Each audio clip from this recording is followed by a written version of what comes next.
ছাত্রছাত্রী তোমাদের সকলকে আমার এএসডিপি স্টাডি রুমে স্বাগত।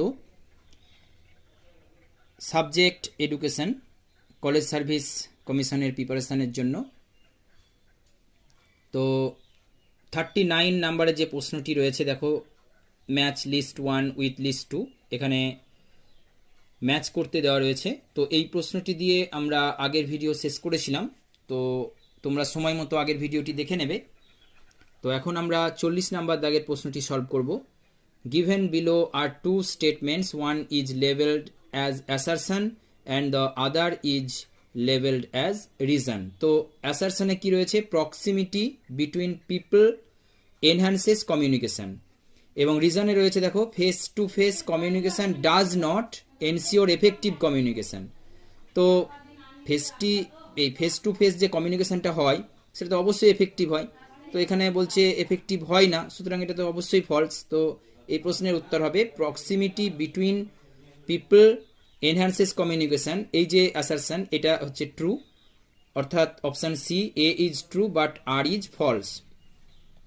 নেক্সট 41 নাম্বার দাগের প্রশ্নটি দেখো, attention, perception, language, thought, memory and learning are part of cognitive processes. এটা হচ্ছে কগনিটিভ প্রসেস, সেই প্রসেসের অংশ হচ্ছে attention, perception, language, thought, memory and learning. তো এরপর আমরা চলে আসবো 42 নাম্বার দাগের প্রশ্নে।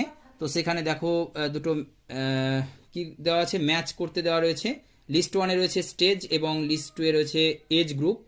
তো সেন্সরি মোটর স্টেজ এটা তোমার আসবে কার সঙ্গে? 3, ইনফ্যান্সি, অর্থাৎ এর সঙ্গে 3 ম্যাচ করবে।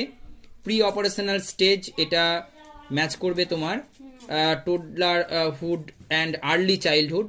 এরপরে তোমার যেটা রয়েছে কংক্রিট অপারেশনাল স্টেজ 3 নাম্বারেরটা, এই সি নাম্বারেরটা, এটা ম্যাচ করবে তোমার এলিমেন্টারি অ্যান্ড আর্লি অ্যাডোলেসেন্স। এরপরে রয়েছে ফর্মাল অপারেশনাল স্টেজ ডি, এটা ম্যাচ করবে তোমার অ্যাডোলেসেন্স অ্যান্ড অ্যাডাল্টহুড। এরপর আমরা চলে আসবো 43 নাম্বার দাগের প্রশ্নে, which among the following statements are correct. এই স্টেটমেন্টসগুলোর মধ্যে কোনটা কারেক্ট সেটা তোমাদেরকে চুজ করতে হবে। তো এই প্রশ্নের উত্তর হবে অপশান এ, 1, 2 অ্যান্ড 4 হচ্ছে কারেক্ট। তো 1-এ কি রয়েছে দেখো, mental health is a part of mental hygiene, অবশ্যই এটা কারেক্ট। 2 নাম্বার হচ্ছে mental hygiene prevents an individual from সাইকোসিস। এরপরে 4 নাম্বারে যেটা রয়েছে সেটা হচ্ছে মেন্টাল হাইজিন